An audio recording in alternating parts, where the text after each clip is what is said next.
एक गुरु जो प्राचीन आयुर्वेद और योग के विशेषज्ञ थे, वह शहर के बाहर एक स्वनिर्मित झोपड़ी में रहते थे। एक दिन उस शहर का सबसे अमीर आदमी उनके आश्रम में आता है। वह अमीर आदमी बीमार लग रहा था। उसने आते ही साधु को प्रणाम किया और धीमी, दर्द भरी आवाज में कहने लगा, साधु, मैं इस शहर का सबसे अमीर व्यापारी हूं। मेरे पास धन संपत्ति की कोई कमी नहीं है, लेकिन मैं अपने शरीर से खुश नहीं हूं। अक्सर कोई न कोई बीमारी मुझे घेर लेती है, जिसके कारण मैं हर चीज के बाद भी परेशान और दुखी रहता हूं। तो क्या आप मुझे अपने आयुर्वेदिक खजाने से बता सकते हैं कुछ सरल और संक्षिप्त नियम जिनका पालन करके मैं स्वस्थ जीवन जी सकता हूं? साधु ने व्यापारी की बात ध्यान से सुनी और फिर कहने लगे, आयुर्वेद में कहा गया है कि जिस व्यक्ति को स्वस्थ रहना है, उसे हमेशा अपने शरीर के वात, कफ और पित्त को संतुलित रखना चाहिए। हमारा शरीर त्रिदोष पर आधारित है। कोई भी बीमारी इन 3 दोष के कारण ही होती है। जब वात बहुत ज्यादा खराब हो जाता है तो 80 से ज्यादा बीमारियां आती हैं। जब शरीर में पित्त खराब हो जाता है तो बीमारी होने की संभावना अधिक हो जाती है, 46 रोग बढ़ जाते हैं, और कफ बिगड़ने पर 28 से अधिक रोग हो जाते हैं। अगर वात, पित्त और कफ तीनों बिगड़ जाएं तो शरीर में 148 से ज्यादा बीमारियां हो जाती हैं। सर्दी, खांसी, दस्त से लेकर बड़ी से बड़ी बीमारियां भी शरीर में वात, पित्त और कफ के बिगड़ने से ही होती हैं।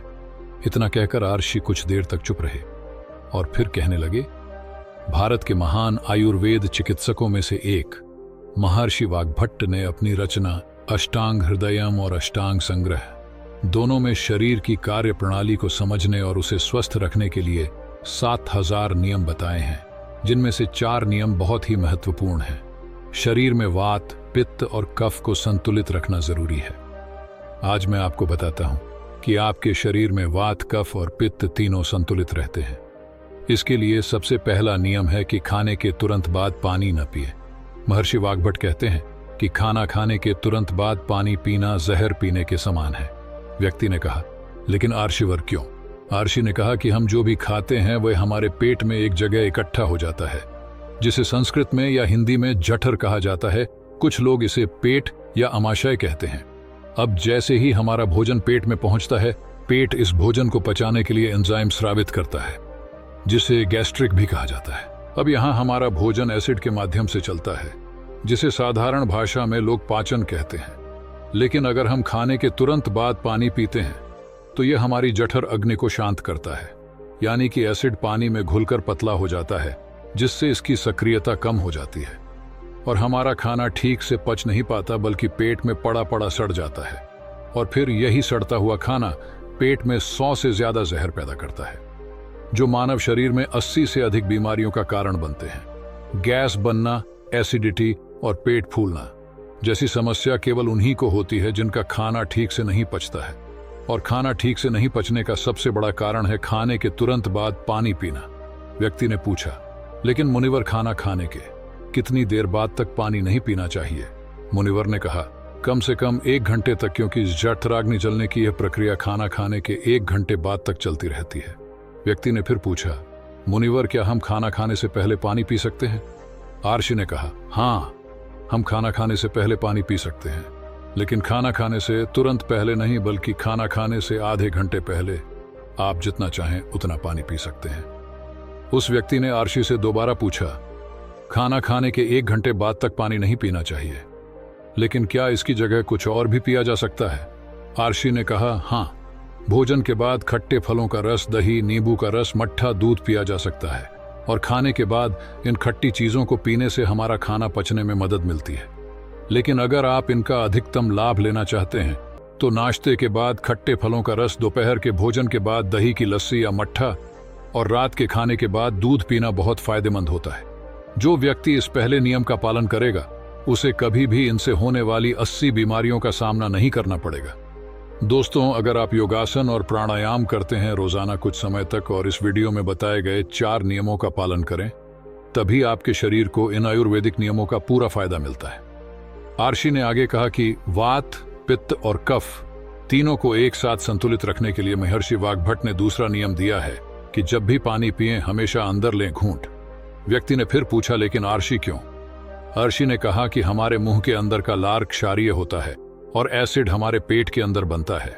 जब हम पानी घूंट घूंट करके पीते हैं तो हर बार थोड़ा सा लार पानी में घुलकर हमारे पेट में चला जाता है और यह क्षारीय घोल पेट में मौजूद एसिड को निष्क्रिय कर देता है, जो हमारे पेट की एसिडिटी को कम करता है, जिससे पेट में जलन की समस्या खत्म हो जाती है। और जिसके पेट में एसिडिटी नहीं होगी उसके रक्त में एसिडिटी नहीं होगी, और जिसके रक्त में एसिडिटी नहीं होती उसके शरीर में वात, पित्त और कफ संतुलित रहते हैं। और अगर हो सके तो जब भी आप पानी या कुछ भी पिएं तो एक एक घूंट मुंह में रखें और थोड़ी देर जीभ से घुमाएं, उसके बाद फिर अंदर डालें। इससे आपके शरीर को ज्यादा फायदा होगा और थोड़ा पीने से आपको कभी एसिडिटी या सीने में जलन की शिकायत नहीं होगी। और गहरा तो हमें लगेगा कि प्रकृति भी हमें आराम से घूंट घूंट करके पानी पीने का संकेत देती है। आप किसी भी पक्षी को देख लीजिए, वह भी अपनी चोंच से बूंद बूंद करके पानी पीता है। कुत्ता, बंदर, शेर, ये सभी जानवर भी अपनी जीभ से चाटकर पानी पीते हैं।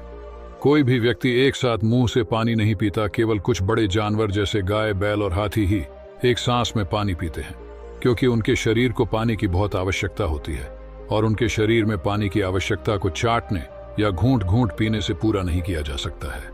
लेकिन इंसान अपनी प्यास तो बुझा सकता है। पानी धीरे धीरे पीने से शरीर सही रहेगा, इसलिए पानी पीने का तरीका बदलें और घूंट घूंट करके पानी पिएं। आर्षि ने आगे कहा, नियम 3, कितना भी प्यासा हो लेकिन कभी भी ज्यादा ठंडा पानी न पिए। व्यक्ति ने कहा, अब इसका कारण भी बताओ। मुनिवर आर्षि ने कहा कि हमारा शरीर अंदर से गर्म होता है और जब हम बहुत ठंडा पानी पीते हैं तो ठंडे पानी का तापमान हमारे शरीर के तापमान के बराबर होता है। हमारा शरीर बहुत अधिक ऊर्जा खर्च करता है, जिससे हम सुस्त और थके हुए हो जाते हैं।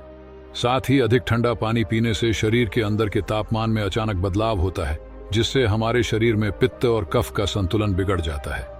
हमें सर्दी, खांसी, बुखार जैसी समस्याओं का सामना करना पड़ सकता है। यदि कोई कमजोर और बीमार व्यक्ति बहुत अधिक ठंडा या बर्फीला पानी पीता है तो यह उसकी मृत्यु का कारण भी बन सकता है, क्योंकि यह बर्फीला पानी उसके पेट को पूरी तरह से ठंडा कर देता है। जैसे ही पेट ठंडा हो जाता है, कलेजा भी ठंडा हो जाता है। जब हृदय ठंडा होता है तो मस्तिष्क भी ठंडा हो जाता है और मस्तिष्क ठंडा होते ही व्यक्ति का पूरा शरीर ठंडा हो जाता है और शरीर ठंडा होते ही व्यक्ति की मृत्यु हो जाती है। इसीलिए महर्षि वाग्भट ने बहुत अधिक ठंडे पानी के सेवन को गलत बताया है। आर्षि ने आगे कहा कि वात, पित्त और कफ को संतुलित करने के लिए चौथा और आखिरी नियम है सुबह सबसे पहले पानी पीना। यानी जैसे ही आपकी आंखें खुलें, जितना हो सके उतना पानी पिएं। सुबह उठते ही पानी पीने से होते हैं 2 फायदे। पहला, जब हम सुबह उठकर पानी पीते हैं जिससे हमारी बड़ी आंत साफ हो जाती है और बड़ी आंत पर जोर दिया जाता है ताकि जब हम शौच करने जाएं तो हमारा पेट तुरंत साफ हो जाए। और जिस व्यक्ति का पेट तुरंत साफ हो जाता है वह बीमार नहीं हो सकता। ऐसा व्यक्ति नहीं होता है कब्ज की समस्या से परेशान, और ये बात तो हर कोई जानता है कि कब्ज सभी रोगों की जड़ है। सुबह सबसे पहले पानी पीने का दूसरा फायदा यह है कि सुबह के समय हमारे पेट में एसिड की मात्रा सबसे ज्यादा होती है और जब हम बहुत सारा पानी पीते हैं तो हमारे मुंह की लार जो क्षारीय होती है वह पानी में घुल जाती है और हमारे पेट में जाकर पेट के अम्लीय माध्यम को निष्क्रिय कर देती है। इसलिए सुबह उठकर पानी पीना बहुत जरूरी है। तो ये थे महर्षि वाग्भट द्वारा बताए गए 4 नियम, जो सुनने में बहुत ही सरल लगते हैं, लेकिन अगर आप इन 4 नियमों का लगातार पालन करते हैं तो कोई भी बीमारी आपको छू भी नहीं सकती। आर्षि के मुख से 4 नियम सुनने के बाद अमीर व्यापारी को एहसास हुआ कि जैसे उसे मिल गया है, उसकी समस्या का समाधान हो गया। उसने राहत की सांस ली। उसने आर्षि के सामने उन 4 नियमों का पालन करने का संकल्प लिया। धन्यवाद देने के बाद वह खुशी खुशी चला गया। तो दोस्तों, उम्मीद करता हूं आपको इस कहानी से जरूर बहुत कुछ सीखने को मिला होगा। ये कहानी आपको कैसी लगी हमें कमेंट बॉक्स में कमेंट करके जरूर बताएं और इस वीडियो को लाइक भी जरूर करें और साथ ही इस वीडियो को अपने दोस्तों के साथ जरूर शेयर करें ताकि उन्हें भी इस कहानी से कुछ सीखने को मिल सके। ऐसी ही प्रेरणादायक और बुद्धा स्टोरी सुनने के लिए हमारे YouTube चैनल को सब्सक्राइब करके बेल आइकन को जरूर दबा दें ताकि आने वाली अगली वीडियो की नोटिफिकेशन आपको मिल सके। इस वीडियो में बस इतना ही। मिलते हैं अगली वीडियो में। तब तक के लिए अपना ख्याल रखना और हमेशा मुस्कुराते रहना। धन्यवाद।